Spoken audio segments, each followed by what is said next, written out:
Yesus yang adalah manusia ini menjadi Tuhan oleh karena adanya data-data yang muncul kemudian yang tidak pernah Yesus ucapkan. Nanti dulu, kabar dulu Bang Juma. Gimana kabarnya? Ya, saya baik, Masya Allah, Baik. saudaraku. Ah, Ya. itu. Ah, iya, begitu. Kita tanya kabar dulu, kan lebih enak. Baru, Iya, oke, silakan saudara lanjutkan. Noah ini sehat kan? Saya sehat selalu, Bang. Sehat selalu. Syukur Alhamdulillah. Iya, Iya. amin, amin. Jadi ketika Yesus berkata di dalam pengajarannya kepada muridnya Bani Israel, segala firman yang engkau berikan telah aku sampaikan kepada mereka. Baik. Menurut pemahaman saudara Noah, apakah masih ada firman yang belum disampaikan? Pada saat Ya. Yesus penginjilan selama 33 tahun. Selama 3 tahun. Iya. Iya dong. Silakan. Masih ada? Masih banyak dong. Itulah makanya ada dituliskan di dalam kitab Wahyu ya, yang Enggak, diwahyukan. dia mengatakan segala firman telah aku sampaikan. Baik, Itu bohong. silakan buka surat berapa, ayat apa tuh. Yohanes 17:8. Baik, saya akan buka. Silakan.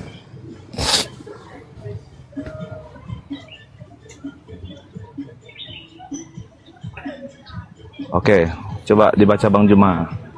Segala firman yang engkau berikan kepadaku telah aku sampaikan kepada mereka, dan mereka telah menerimanya, dan mereka percaya dengan pasti bahwa engkaulah yang telah mengutus aku. Satu, segala firman yang Yesus terima dari Tuhan telah Yesus sampaikan. Dua, setelah seperangkap firman ini disampaikan pada pengikutnya, endingnya pengikutnya percaya Yesus Rasul utusan Tuhan. Itu endingnya. Nggak ada lagi yang lain. Oke, lalu Nah, silakan. Lalu muncul Kristen dengan pola wahyu yang entah dari mana, siapa penulisnya kita nggak tahu. Tiba-tiba mengatakan Yesus itu Tuhan. Ya, Baik, baik. itu mungkin yang Anda maksud Tuhan itu adalah yang keluar dari kubur kali. Karena kalau yang Yesus yang ngajar kepada muridnya ini, muridnya telah terima segala firman dan endingnya itu adalah Yesus Rasul untuk Bani Israel bagi mereka.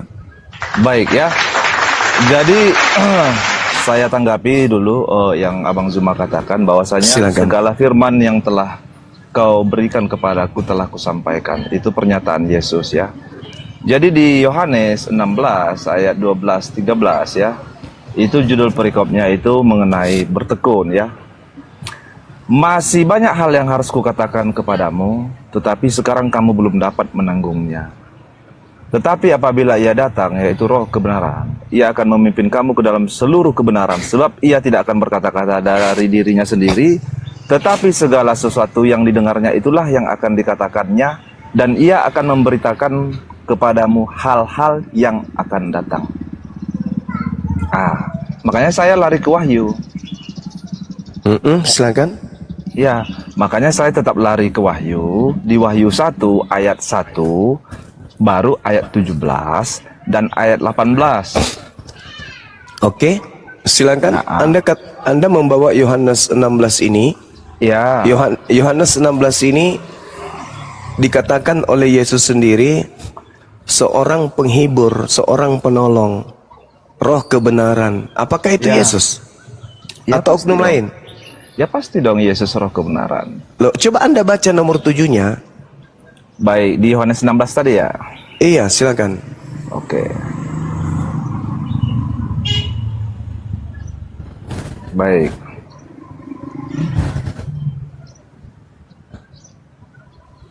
Ya, iya benar.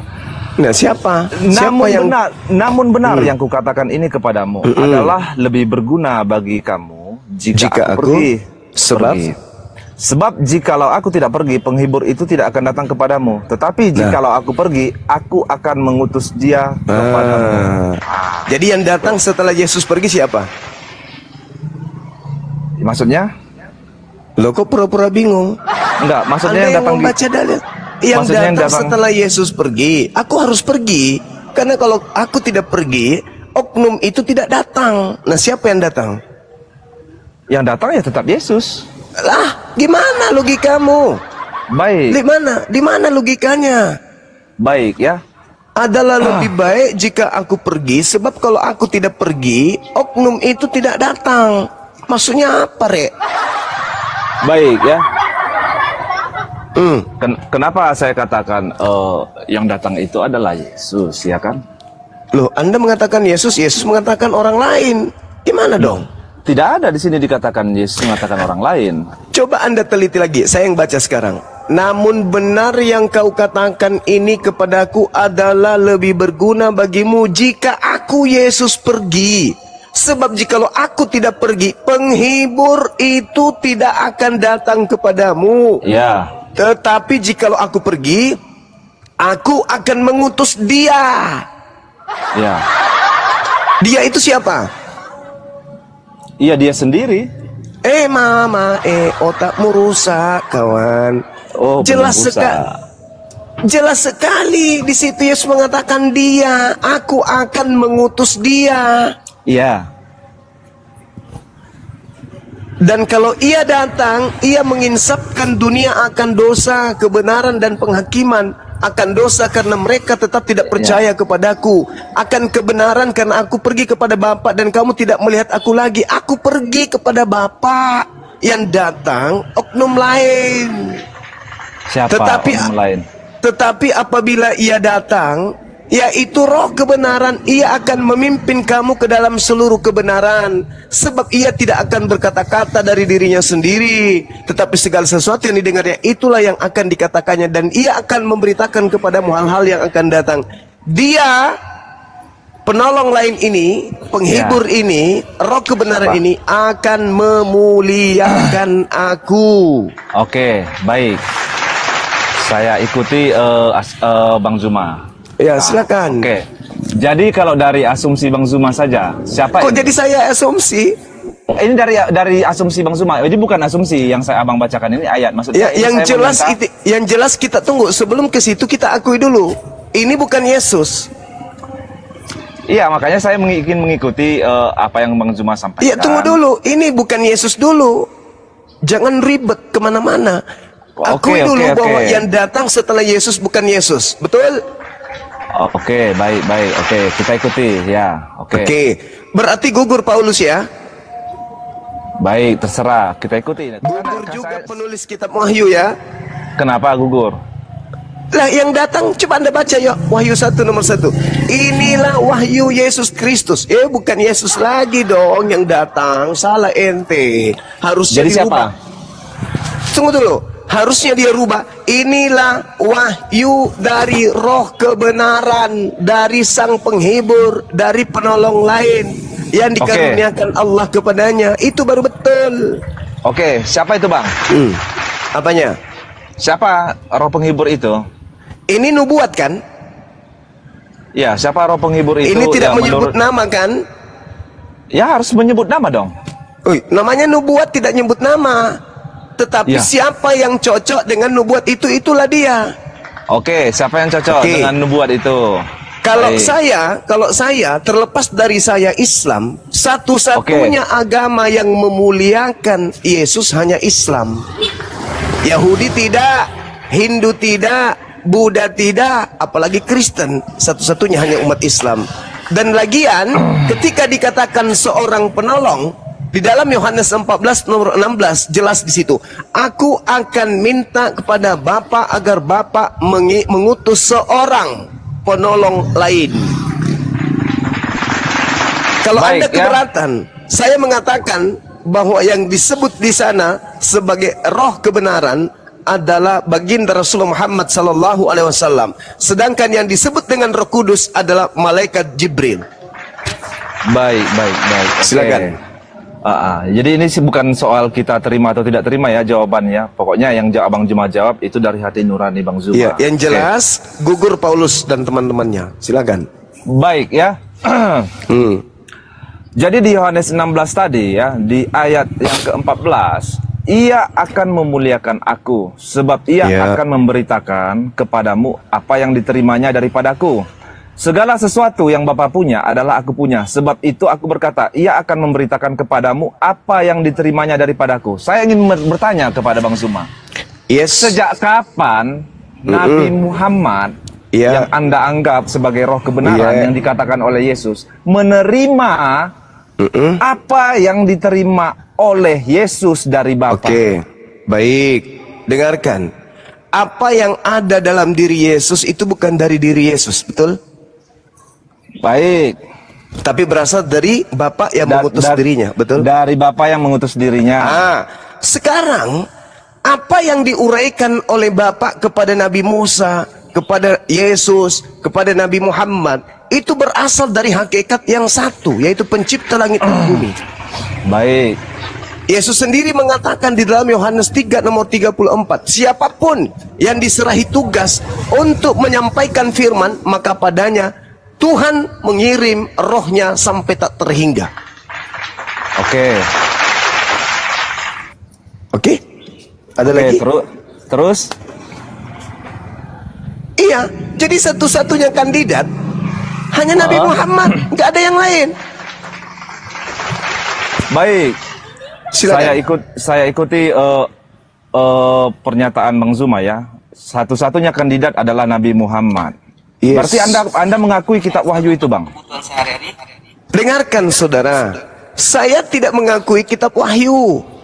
Loh. Saya juga tidak dengar dulu. Saya juga tidak mengakui kitab saudara, Yohanes ke atau apa ke. Tapi saya katakan Al-Quran saya, Nabi Isa alaihissalam memberitakan tentang datangnya seorang nabi yang bernama Nabi Muhammad. Itu diterangkan kemudian di dalam Al-Quranul Karim surah As-Saff. Jelas itu. Wa Ya, isqala oke. Isa bin Maryam ya Bani Israel. Itu kata beliau. Baik. Inni Rasulullahi ilaikum musaddiqan lima baina yadayhi minat Tawrat wa mubasysyiran bi rasuli ya'ti min ba'di ismuhu Ahmad. Beliau katakan dalam Al-Quran.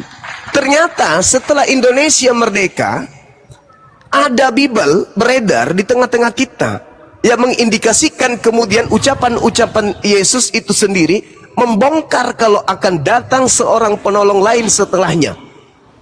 Tidak disebutkan nama karena itu nubuat. Tapi pada intinya ketika nama itu datang, benar-benar datang di atas muka bumi, dia akan memuliakan Yesus. Nah itu intinya itu di situ. Siapa yang memuliakan Yesus? Yang berusaha menghilangkan tuduhan, fitnahan, hujatan, hinaan, kutukan kepadanya. Hanya umat Islam saja. Tak ada yang lain. Lalu apa hubungannya roh kebenaran? Dengarkan saya, Bung. Al-Quran surah An-Nahl ayat 102, Allah subhanahu wa ta'ala menjelaskan kemudian di dalam Al-Quranul Karim. Apa kata Allah? A'udzubillahi minasyaitanirrajim. Kul nazzalahu ruhul kudus min rabbika bil haqqa liyuthabbital ladina amanu wa hudaw wa busyra lil muslimin. Katakanlah wahai Nabi Muhammad, Roh Kudus menurunkan Al-Quran dari Tuhanmu dengan kebenaran untuk meneguhkan hati orang yang telah beriman dan menjadi petunjuk serta kabar gembira bagi orang yang berserah diri kepada Tuhan. Apa yang datang kemudian kepada Nabi Muhammad melalui Roh Kudus? Isa manusia suci, manusia yang tak terjamah oleh iblis, lahir dari wanita yang suci. Beliau terkemuka di dunia dan akhirat. Tidak ditampar, tidak diludahin, tidak diseret, tidak ditelanjangin, tidak digantung, tidak ditombak, tidak dibunuh, tidak dikutuk. Subhanallah. Ketika roh kebenaran itu datang, dia akan memuliakan aku, tidak menistakan, menghinakan, apalagi mengutuk. Sedangkan ajaran Kristen setelah Yesus pergi, kutuk, kutuk, kutuk, kutuk, kutuk. Yesus dikutuk, Yesus dikutuk. Menanggung dosa kutuk. Semua dosa, pencuri, pemerkos, dan seterusnya ditanggung oleh Yesus. Penghinaan apalagi yang kurang terhadap Yesus ini dari kalian? Sedangkan roh kebenaran ketika datang, apa? Memuliakan aku. Makanya ketika kami menyebutkan oknum ini dalam versi nama yang sesungguhnya berdasarkan Al-Quran, kami menyebutnya alaihis salam. Alaihis salam, alaihis salam. Atasnya keselamatan, atasnya keselamatan. Sama dengan kaum yang ada pada zamannya. Hosana, Hosana, Hosana anak Daud, Hosana anak Daud, Hosana anak Daud. Keselamatan atas anak Daud. Semoga keselamatan atas anak Daud. Sama. Sedangkan kalian, Kristus telah menebus Kristen dari kutuk hukum Taurat dengan jalan menjadi kutuk sebab ada, karena Kristen sebab ada tertulis terkutuklah Yesus yang mati digantung di atas tiang salib. Itu memuliakan itu. Itu memuliakan. Yang ditampar siapa? Yesus. Yang diludahin siapa? Yesus. Yang ditonjok siapa? Yesus. Yang ditelanjangin siapa? Yesus. Yang ditangkap siapa? Yang diseret siapa? Yang kemudian ditombak siapa? Yang digantung, yang dibunuh siapa? Yesus. Islam datang mengatakan tidaklah. Yesus tidak mengalami hal nista hina seperti itu. Beliau langsung diangkat oleh pencipta langit dan bumi karena dia adalah makhluk yang disayangi, makhluk yang dikasihi. Dia adalah jalan kebenaran dan hidup. Maka tidak pantas jalan kebenaran hidup itu justru mati. Harus terangkat langsung ke langit. Makanya dia datang kedua kalinya nanti untuk menjadi hakim. Siapa yang terdakwa? Kalian yang telah menghinakan beliau. Apa kata beliau nanti? Enyahlah daripadaku kalian semua pembuat kejahatan. Aku tidak mengenal kalian. Gak sadar juga. Kalau dulu sebelum Nabi Muhammad datang, orang mengaminkan ajaran dari barat ini, oke-oke saja sih. Penjajah datang membawa ajaran itu sebelum Nabi Muhammad datang, oke-oke saja sih. Siapapun bisa dibodohi, siapapun bisa disesatkan. Tapi ketika Nabi Muhammad datang, memuliakan oknum tersebut, orang-orang yang berpikir, berakal sehat, akan menanggalkan ajaran yang seperti ini, menuju kepada ajaran yang memuliakan beliau. Jangan pakai Quran, pakai data Bible. Ketika roh kebenaran itu datang, dia akan memuliakan aku. Nah, mana yang memuliakan? Kristen atau Islam? Siang malam nih, saya sendiri sudah hampir 18 tahun nih, berdialog, berkutik dengan, ribut dengan ngotak-atik Bible. Tapi kemudian, saya siang malam membela Yesus, mensucikan beliau dari kalian, tapi kalian berupaya setengah pingsan untuk supaya Yesus yang dihinakan ini. Ayo. Baik, oke. Silakan. Jadi mengenai kekuasaan Tuhan ataupun kemahakuasaan Tuhan ya. Kita buka di PL ya, di Ayub 11 di ayat 7 itu sampai ayat 8 ya. Dapatkah engkau memahami hakikat Allah, menyelami batas-batas kekuasaan yang maha kuasa? Tingginya seperti langit-langit, apa yang dapat kau lakukan? Dalamnya melebihi dunia orang mati, apa yang dapat kau ketahui? Jadi di sini sangat jelas ayat ini menegaskan ya, sepintar apapun manusia tidak akan mendapat memahami hakikat ataupun memahami, menyelami batas-batas kekuatan atau kekuasaan yang maha kuasa. Mungkin dari kita, kalau kita manusia ya, bahkan saya, kalau saya berpikir dari logika saya, masa Tuhan menjadi manusia harus mati lagi? Itu dari logika saya. Tetapi saya kembalikan ke Ayub 11. Sejauh apa saya bisa memahami, menyelami batas-batas kekuatan Tuhan? Tidak bisa. Justru karena itu. Jadi sebenarnya yang membatasi Tuhan ini adalah manusia, bukan Tuhan yang berbatas, bukan Tuhan yang mempunyai keterbatasan, tetapi manusialah yang selalu membatasi Tuhan ini mau gimana, mau gimana. Karena ini jelas ayatnya. Saudara, keterpurukan ajaran agamamu tidak bisa kau bungkus dengan dalil seperti ini. Justru dalil seperti ini yang akan menampar agamamu.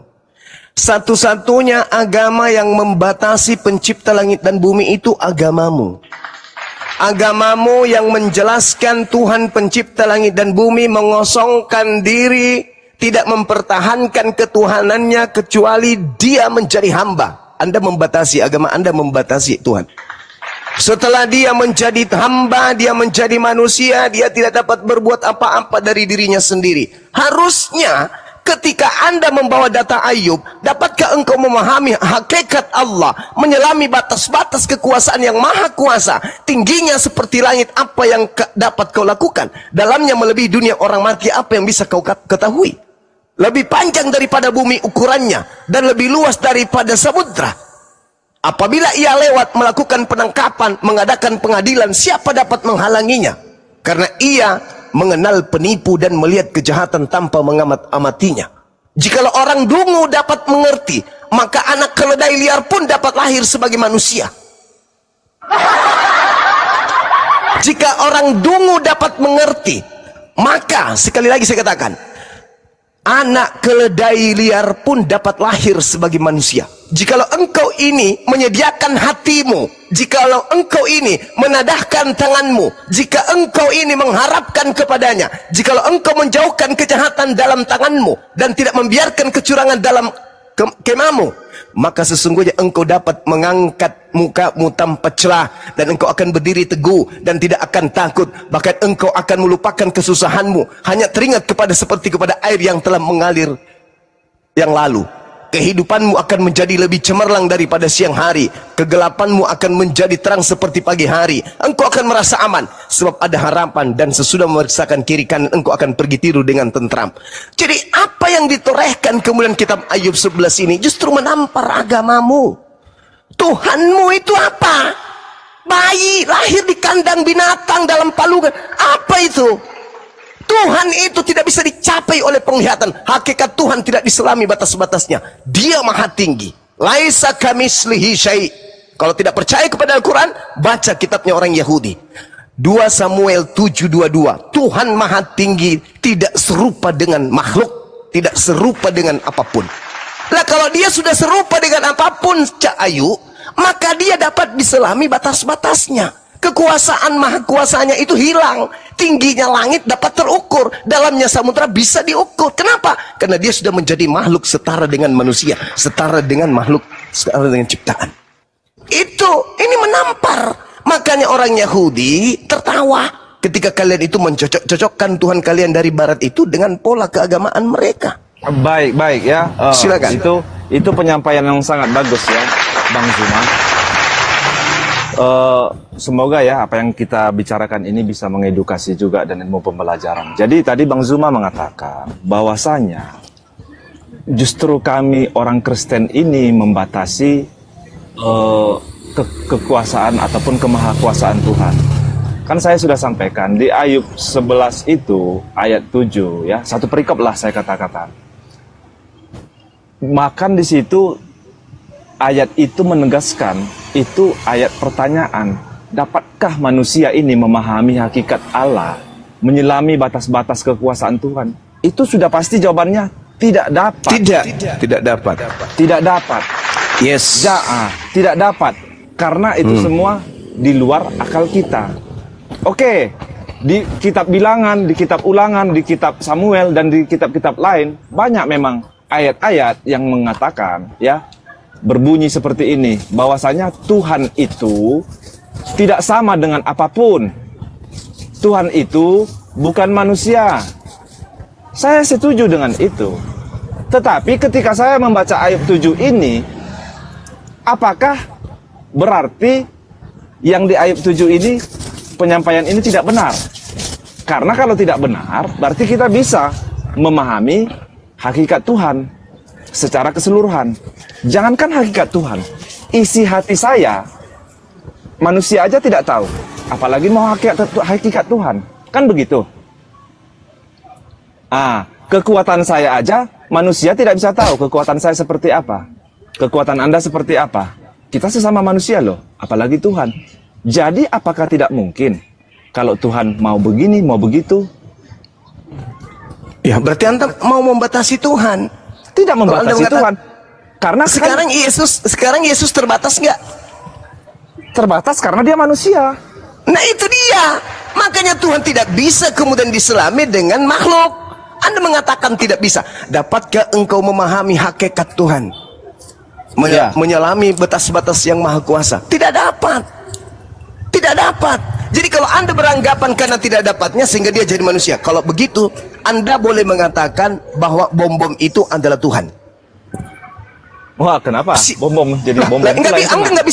Anda nggak bisa menyelami maunya Tuhan. Anda tidak bisa kemudian membatasi hakikat Tuhan. Maunya dia, mau jadi bom-bom kek, mau jadi apa kek, maunya dia. Itu kalau Anda memaksakan Yesus sama dengan pendapat Anda. Ya, tapi kan bom-bom nggak menyatakan diri. Yesus menyatakan diri nggak?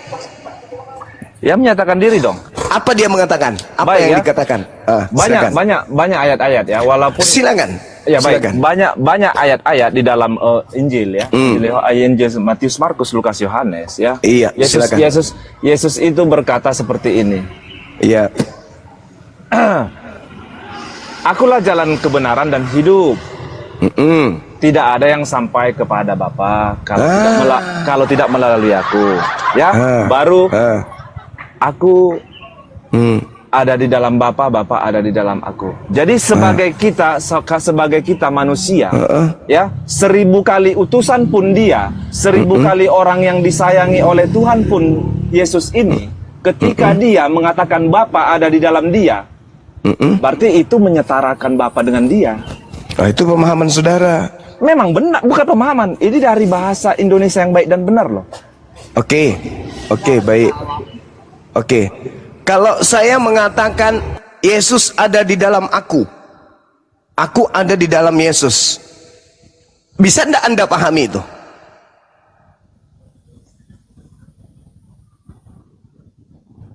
Karena Yesus mengatakan aku dan murid-muridku di dalam Bapa, Bapa di dalam aku dan di dalam murid-muridku. Artinya murid-murid juga Tuhan gitu. Bukan begitu cara pahamnya, saudara. Yesus mengatakan aku di dalam Bapa, Bapa di dalam aku, karena Yesus itu adalah orang yang senantiasa berserah diri kepada apa yang diperintahkan Bapa untuk ia katakan, dan Bapa berkenan kepadanya. Yohanes 8 nomor 29. Dia yang mengutus aku senantiasa mengasihi aku, sebab dia tidak kemudian membiarkan aku seorang diri. Dia selalu berkenan kepadaku, sebab aku selalu melakukan pekerjaan yang berkenan untuknya.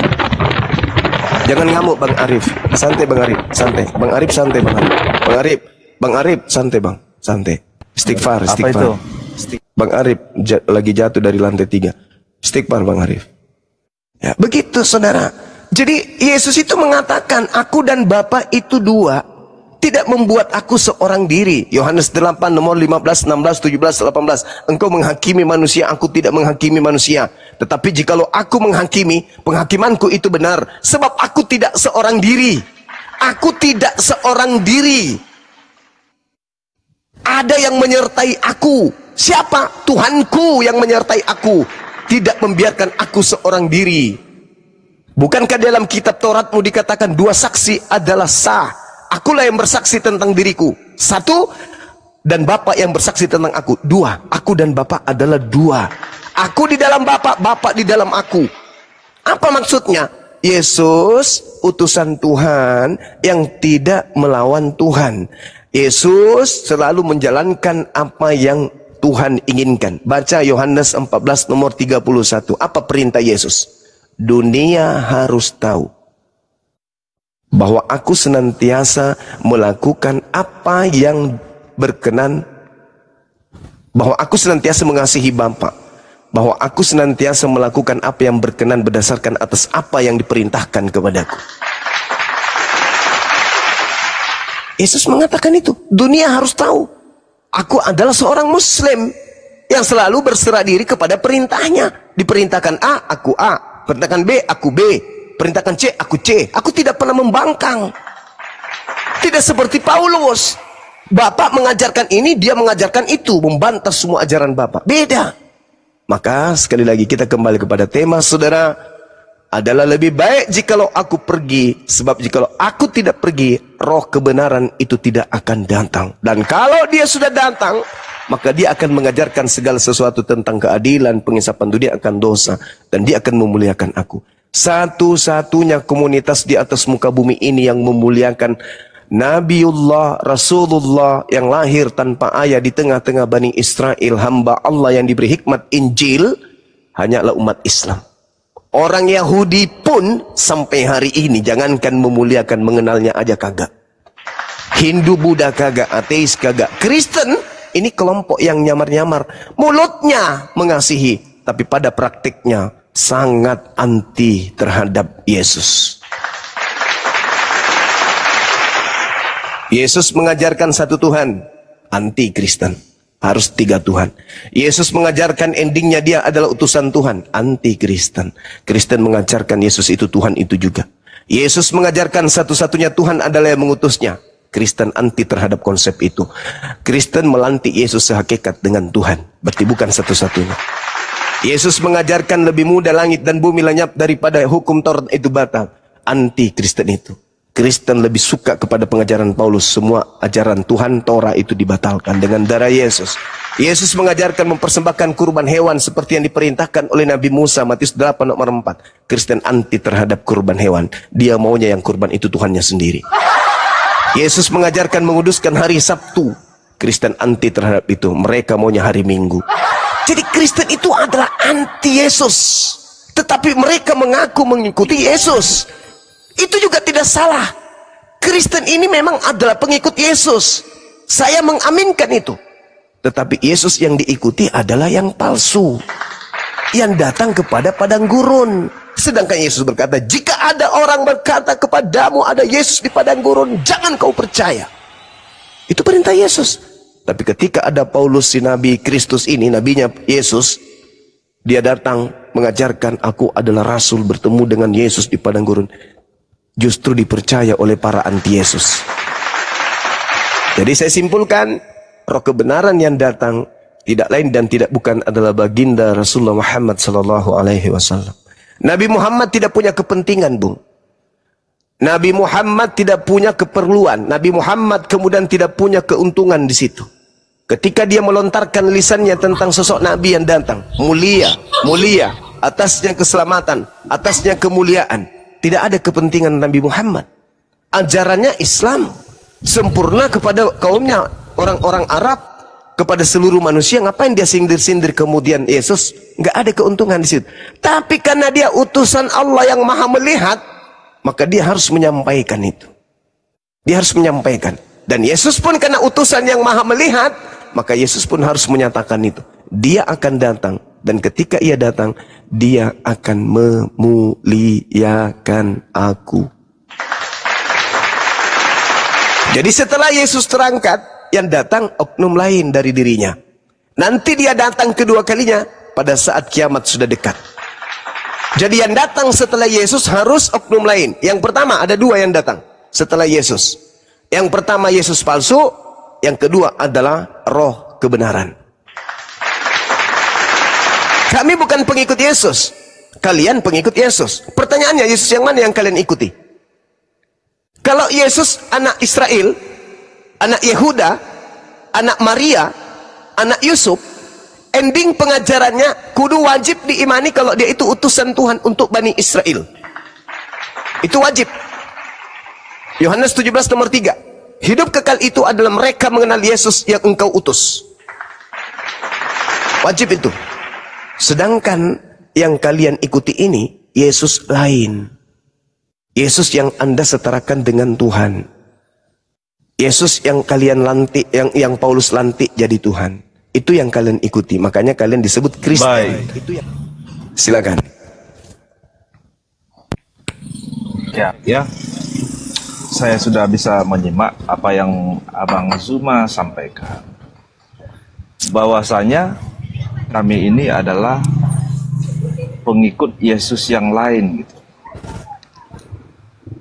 Yesus yang lain yang sama sekali sumbernya tidak bisa Abang sebutkan, tidak bisa Abang paparkan.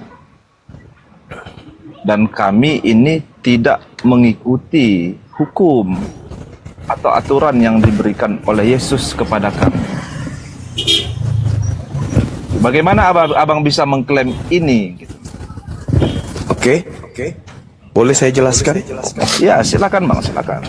Oke, yang pertama, yang datang setelah aku adalah roh kebenaran, bukan aku. Yang kedua, Yesus berkata akan datang Yesus palsu. Matius 24, nomor 4, nomor 5. Waspadalah kepada penyesat yang datang kepadamu dengan memakai namaku dan berkata, akulah Kristus. Dia akan menyesatkan banyak orang. Nomor 24-nya. Sebab Kristus palsu. Yesus palsu maksudnya. Dan nabi-nabi palsu, utusan-utusan Yesus palsu maksudnya. Akan datang dan akan mengadakan banyak mukjizat. Tujuannya untuk menyesatkan orang-orang pilihan juga, murid-murid Yesus juga. Saya ulang lagi. Waspadalah kepada penyesat yang datang kepadamu dengan memakai namaku Yesus dan berkata akulah Kristus. Dengan kata lain, penyesat itu adalah Yesus Kristus. Dia akan menyesatkan banyak orang. Sebab Kristus palsu dan nabi-nabi palsu akan datang banyak melakukan mukjizat. Sekiranya mungkin menyesatkan orang-orang pilihan juga. Camkanlah, aku telah mengatakannya kepadamu.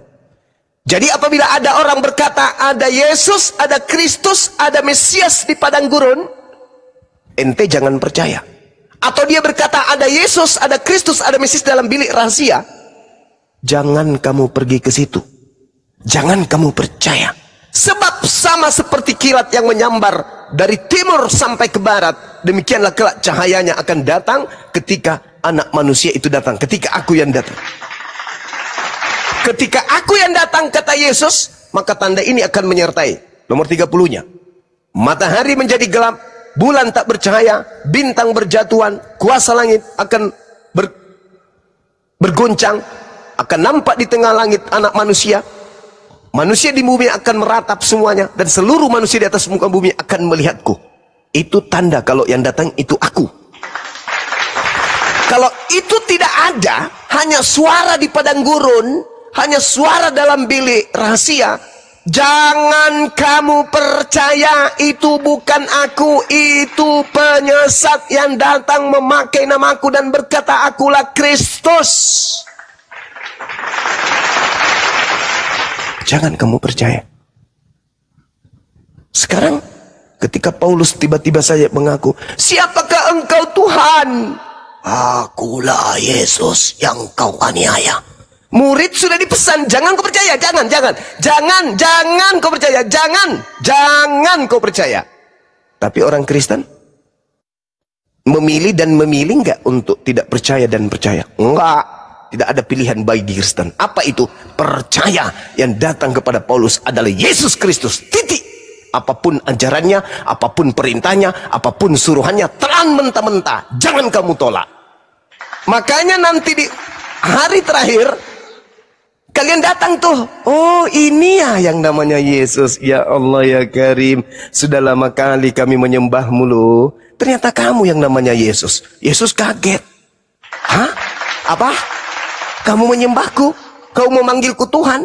Iya, kami di dunia memanggilmu Tuhan loh. Bahkan kami bermujizat, bernubuat, mengusir setan pakai namamu loh. Yesus mengatakan apa? Ini tidak benar ini, tidak benar ini, tidak benar ini. Wa isqalallahu ya Isa bin Maryam a'anta qulta linnas takhizuni.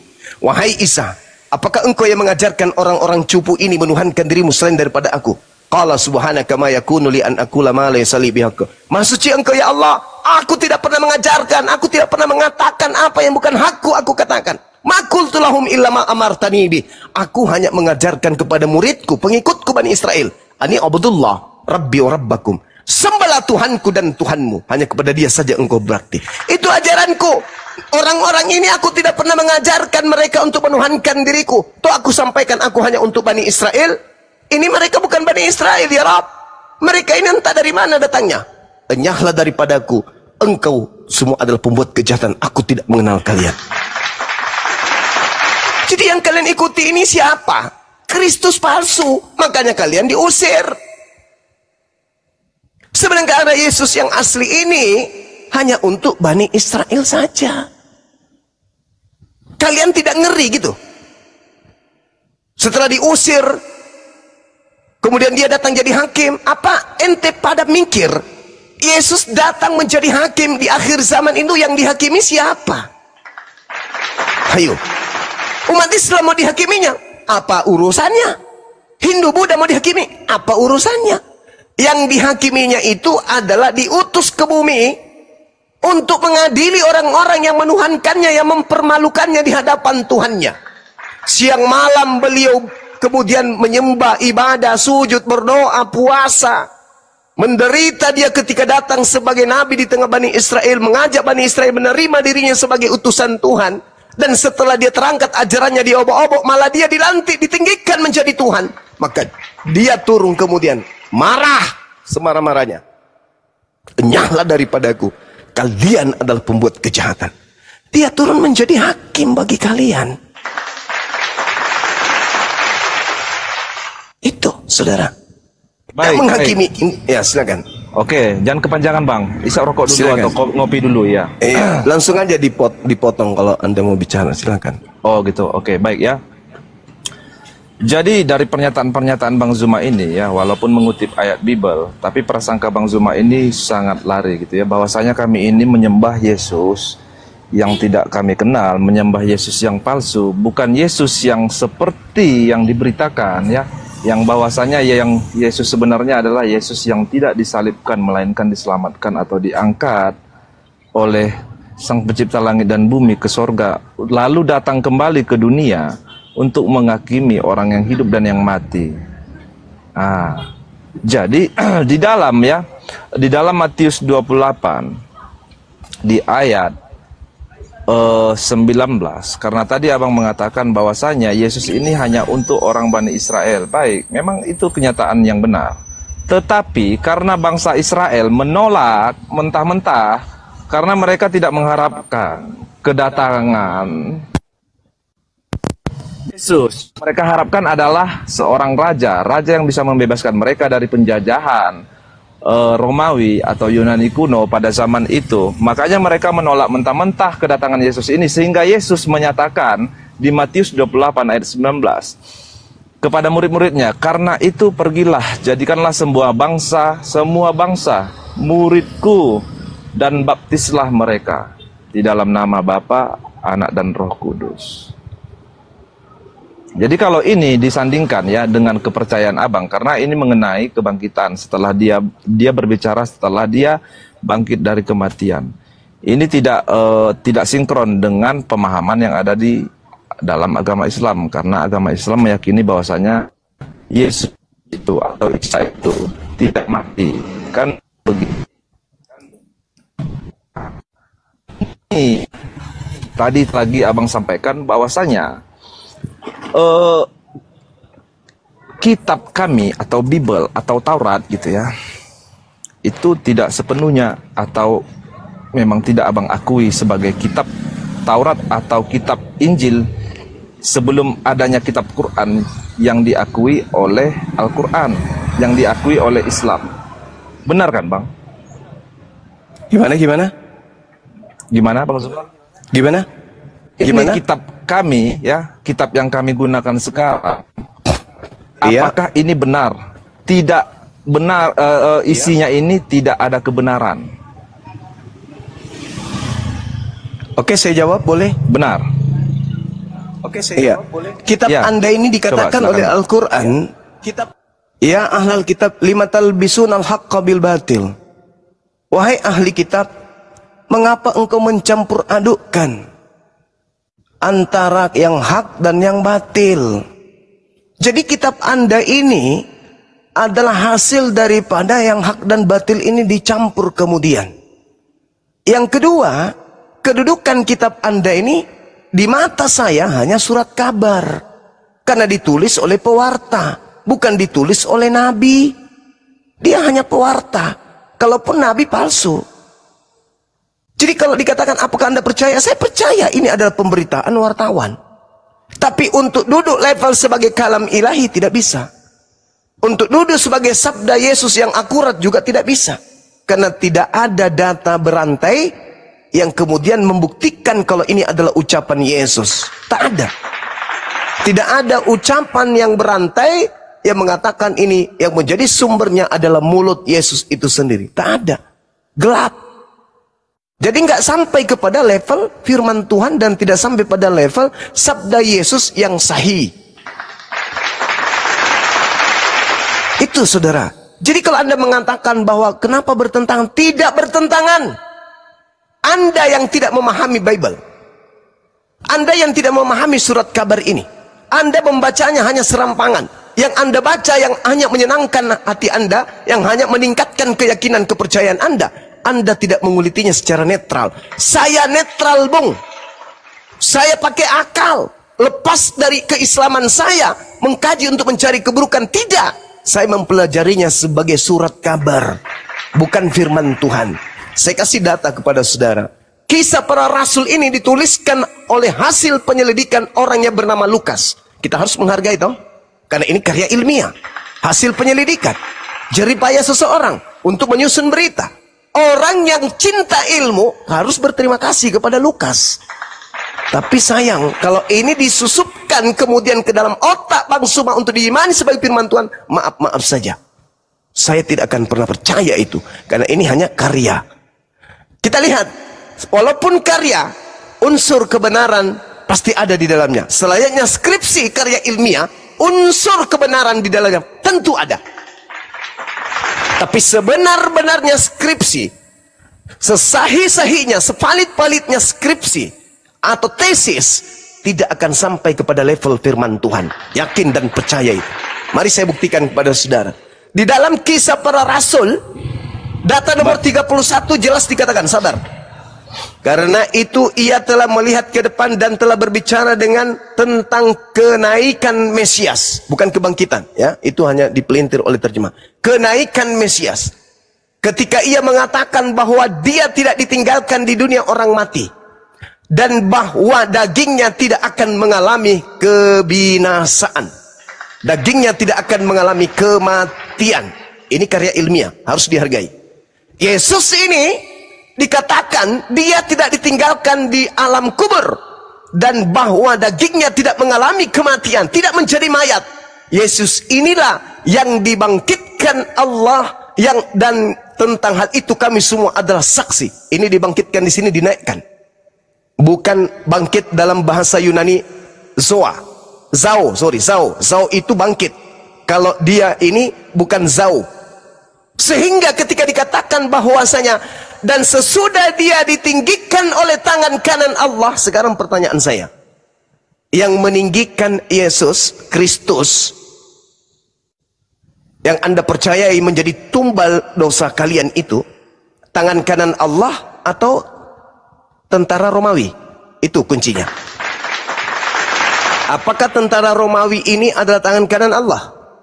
Apakah tentara Romawi ini apakah iblis yang merasuki Yudas ini adalah tangan kanan Allah? Apakah imam kepala mahkamah agama, orang-orang Farisi yang menghakimi Yesus, yang menginginkan kecelakaan terhadap Yesus, yang melakukan kesaksian palsu dan tipu muslihat ini adalah tangan kanan Allah?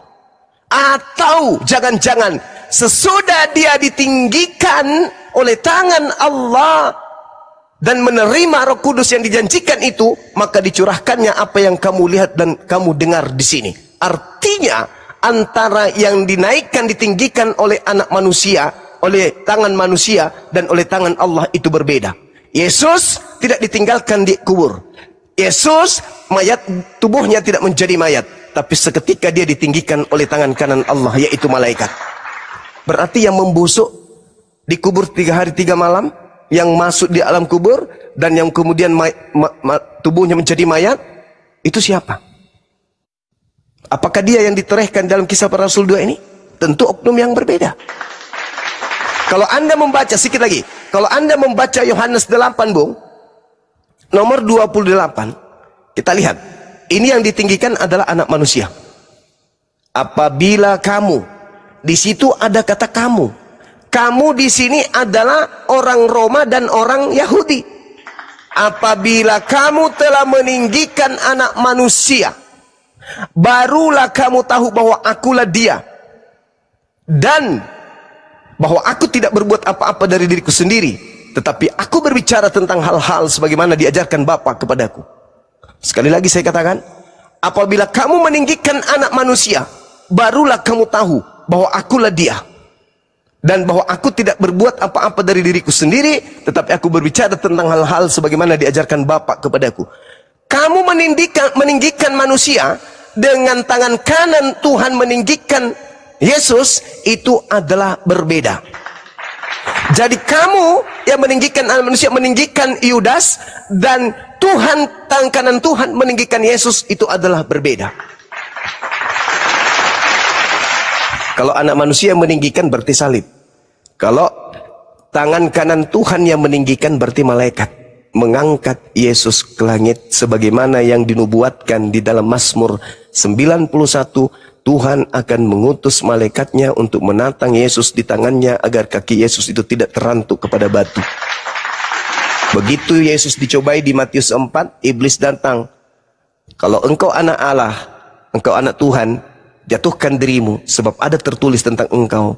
Tuhan akan mengutus tangan kanannya untuk menatang engkau di tangannya agar kakimu tidak terantuk kepada batu.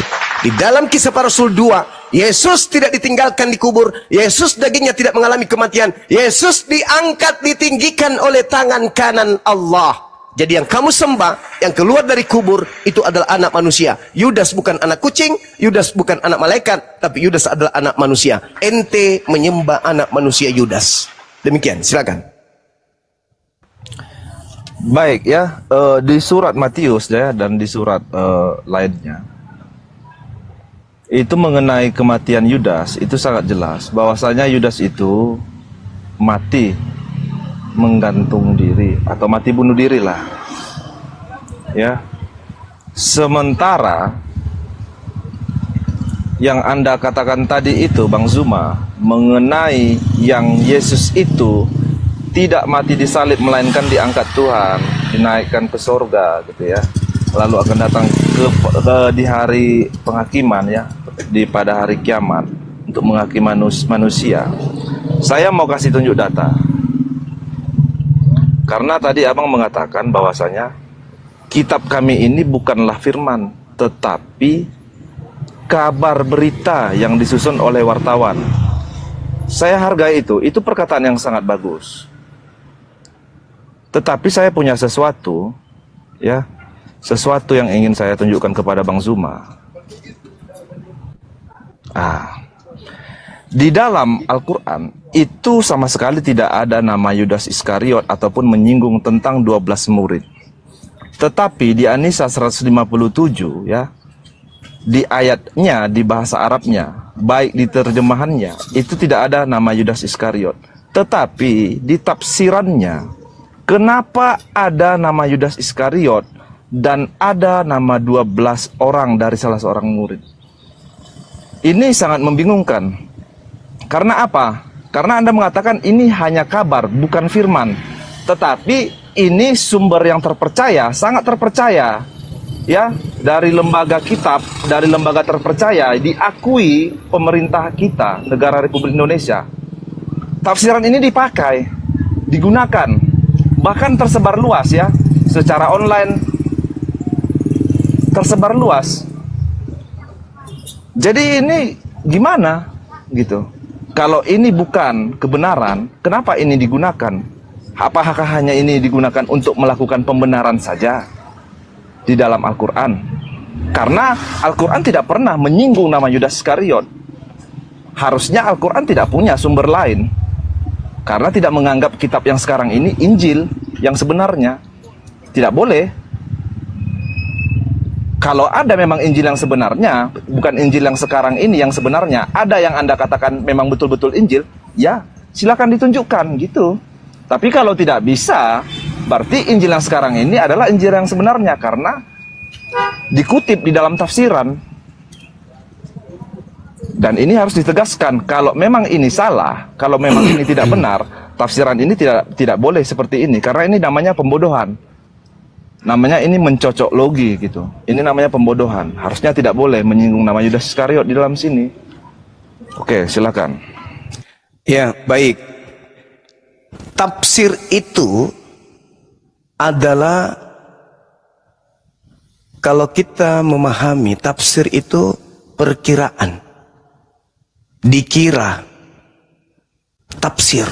Saya menafsir harga barang ini sekitar 5.000 atau 10.000. Tafsir. Makanya saya mengatakan tadi, kami umat Islam tidak membuang Bible, tidak menerima Bible. Karena itu adalah karya ilmiah. Kalau Anda merujuk kepada Al-Quran, Al-Quran mengatakan, innama jazaa'ul ladzina yuharibuna Allah wa rasulah wa yas'auna fil ard fasadan aw yuqattalu aw yusallabu aw tuqatta'a aydihim wa arjuluhum min khilaf.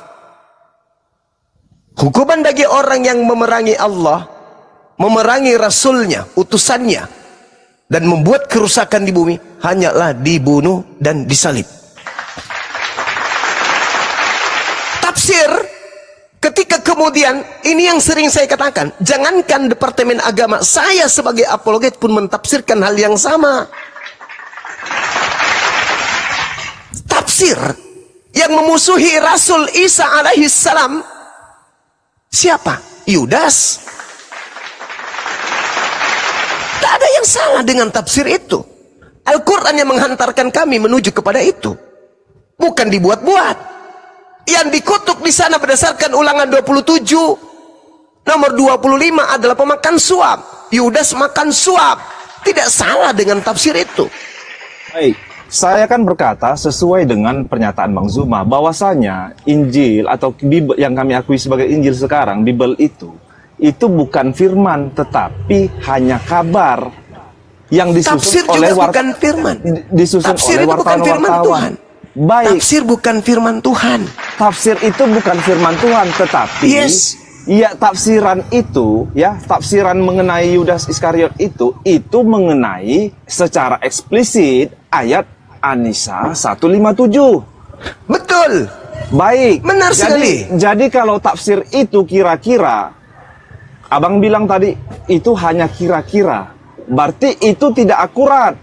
Lalu kenapa dipakai? Namanya tafsir. Anda Loh, ngerti tafsir? Iya, kenapa dipakai, Tafsir Bang? itu. Tafsir itu apa menurut saudara? Iya, tafsir itu yang namanya memperkirakan. Itu pintar. Sedangkan Al-Quran di surah Al-Ma'idah ayat 33 yang disalib itu adalah orang yang memusuhi Nabi Isa.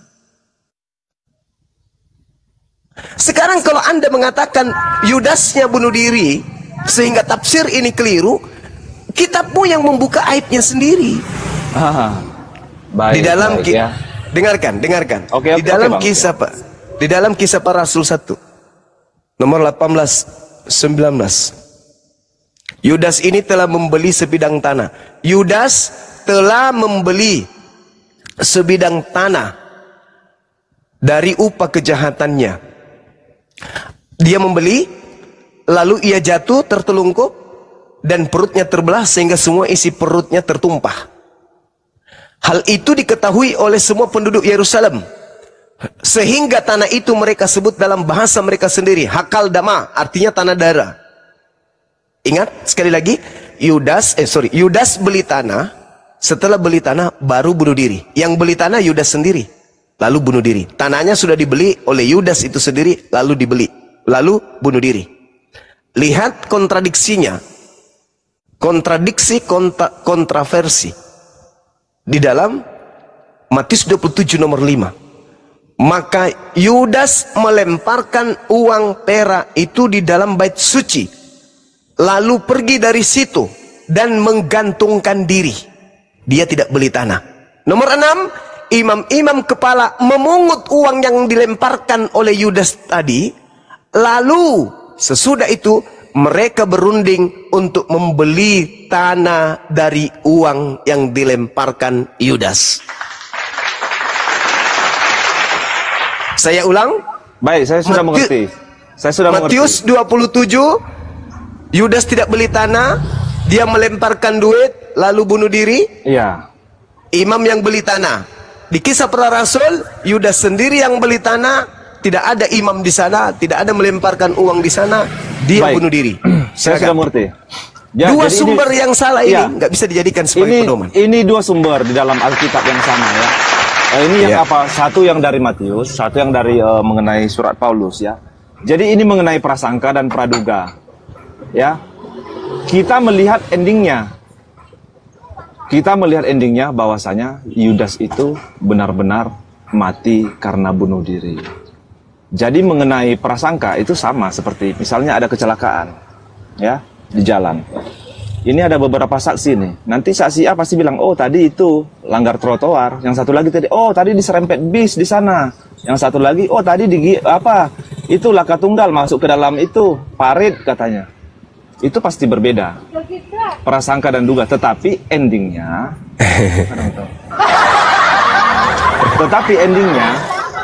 Yudas itu memang benar-benar mati karena bunuh diri. Dan Yudas ini digunakan nama Yudas. Ini benar karena apa? Karena ada sumbernya dari kitab Matius. Sementara tafsiran yang digunakan oleh lembaga Al-Quran ya Indonesia NU, mereka itu tidak pernah dan tidak ada hubungannya dengan Yudas Iskariot. Tidak pernah mempelajari, mengetahui tentang Yudas Iskariot. Dan Tuhan pun, Allah tidak pernah berfirman mengenai Yudas Iskariot. Bagaimana bisa mereka mengait-kaitkan hal ini dengan Yudas Iskariot? Itu sangat tidak logis, Bang. Ya, saya jawab.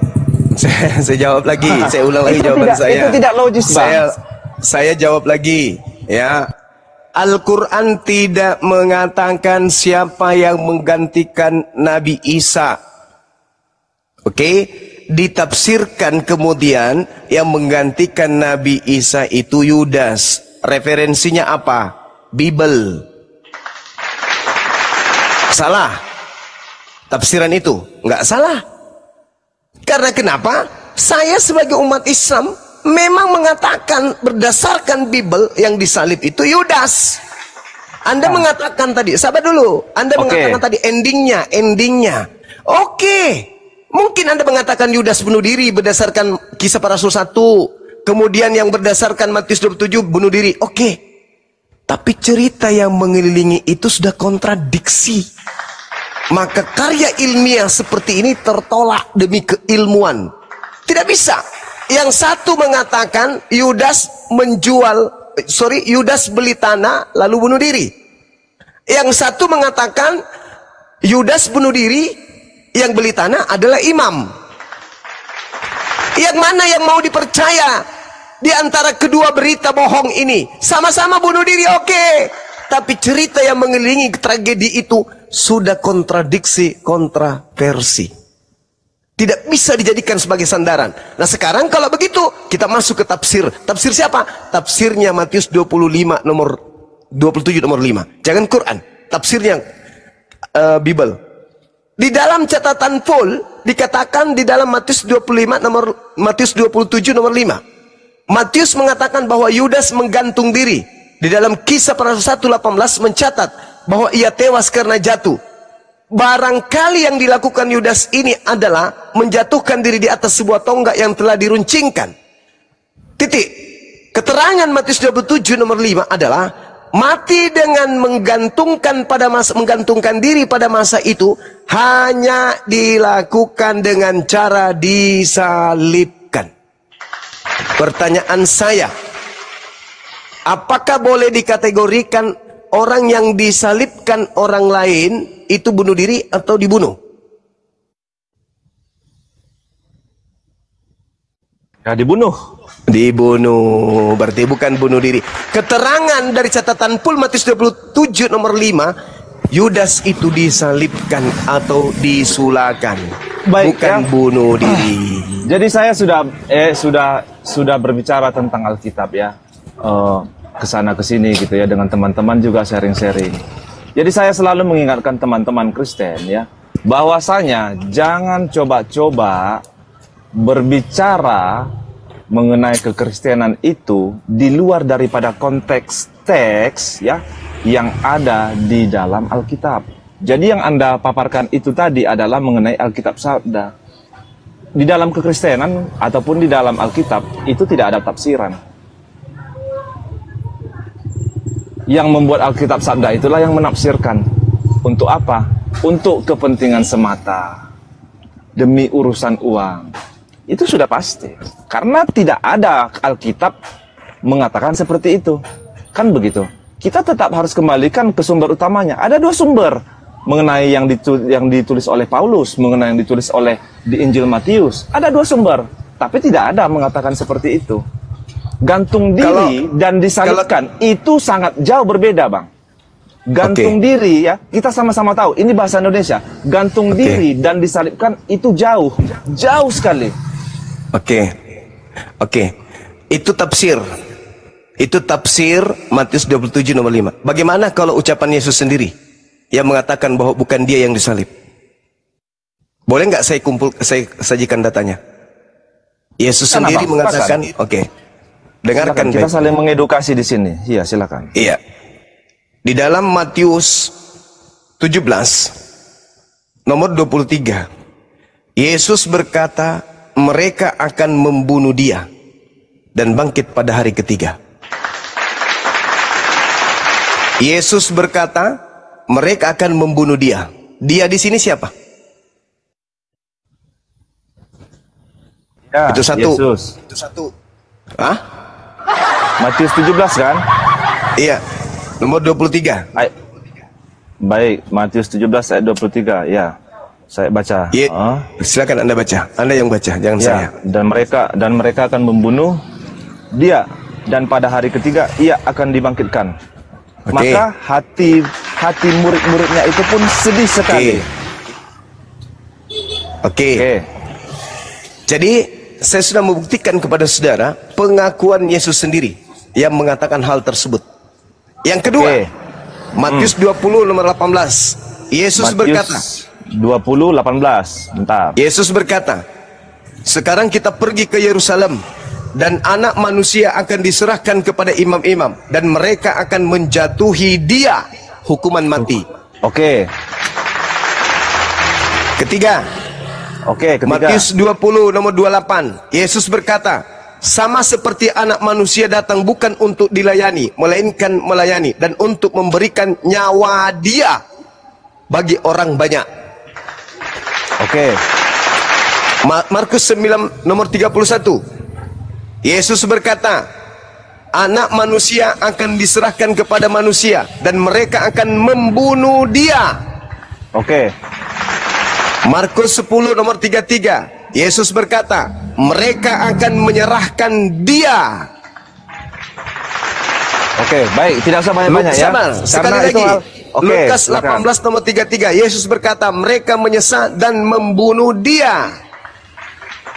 Oke, jadi kesimpulan Abang, Dia bukan Yesus. dia bukan Yesus. Baik. Yes. Oke. Baik ya.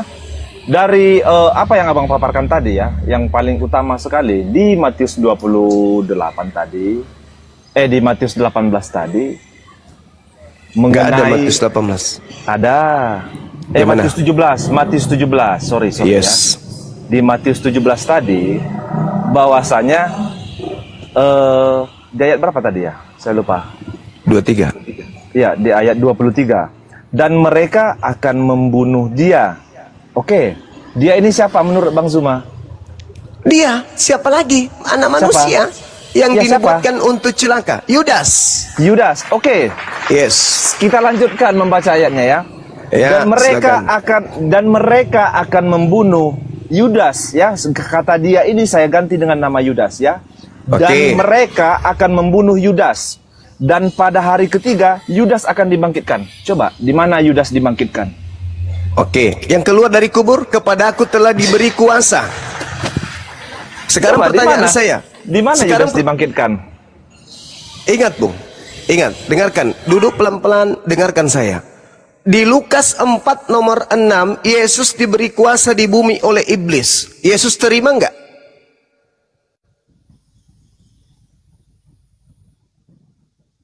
Tidak dong. Yesus enggak terima. Nomor 13-nya iblis mundur dari Yesus dan menunggu waktu yang tepat. Betul? Di dalam kisah para rasul 2, di dalam kisah para rasul 2 tadi, Yesus tidak ditinggalkan di alam kubur. Yesus jasadnya tidak mengalami kematian.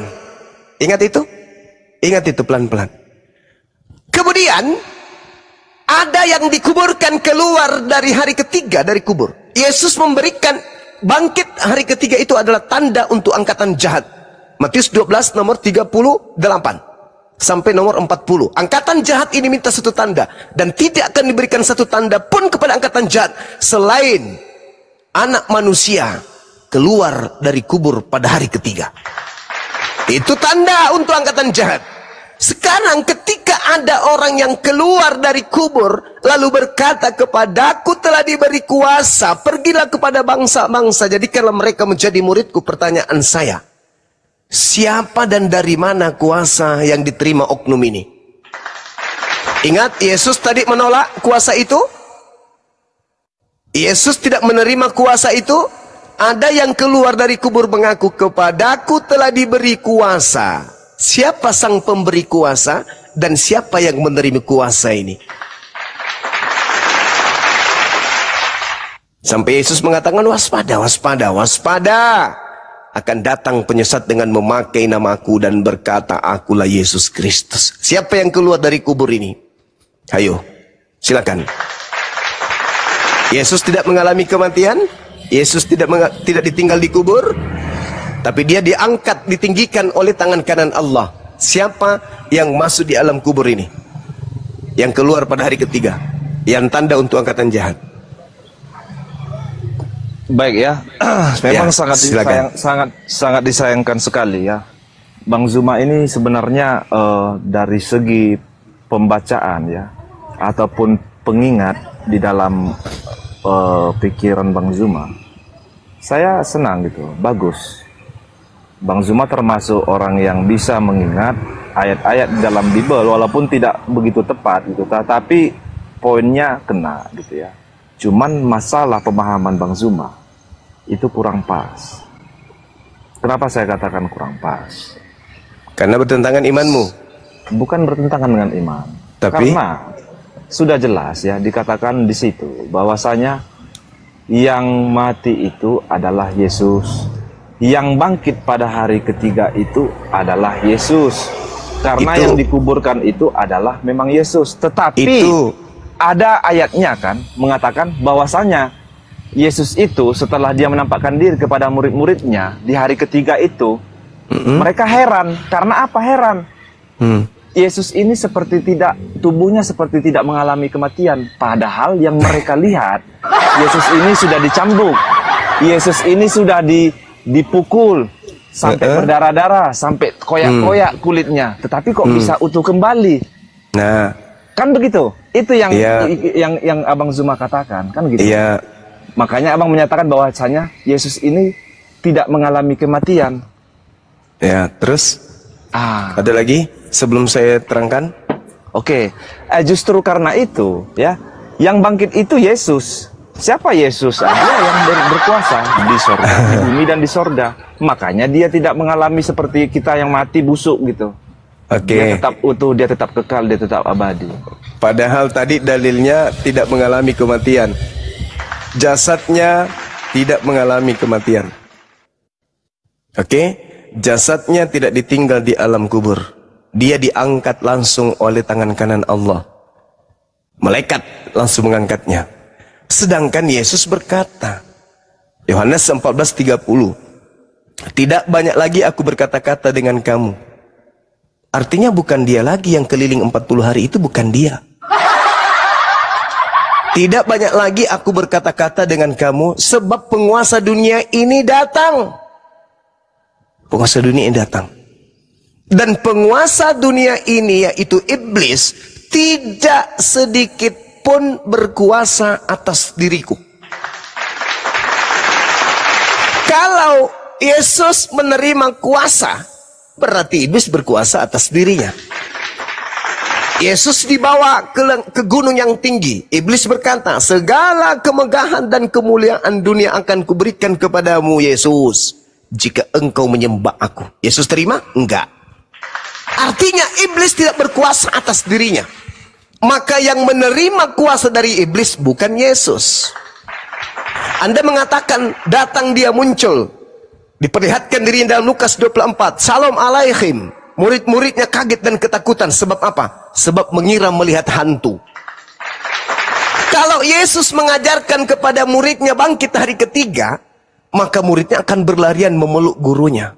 Hore, guru kita benar-benar datang hari ketiga sesuai dengan janjinya. Tapi apa yang terjadi?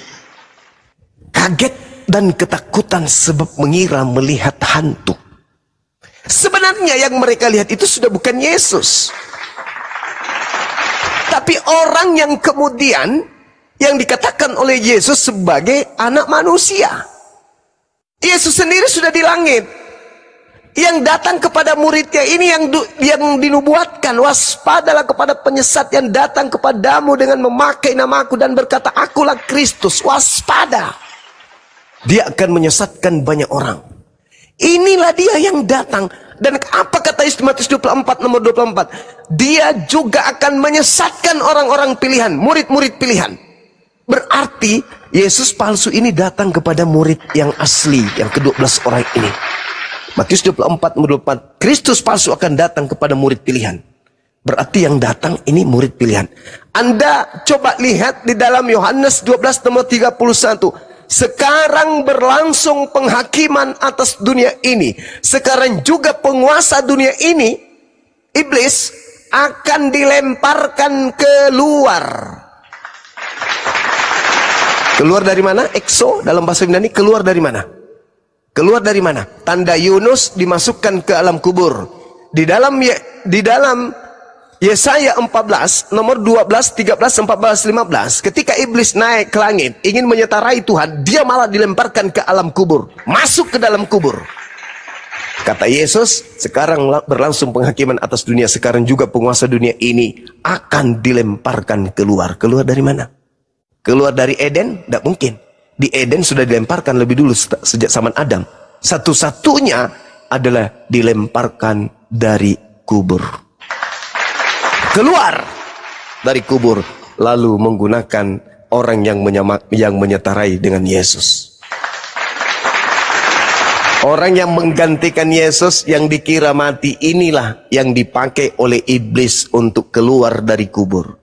Ingat di dalam Kisah Para Rasul 16 nomor 16 sampai 18. Ingat di dalam Markus 5 nomor 1 sampai nomor 15, bagaimana iblis masuk ke dalam jasad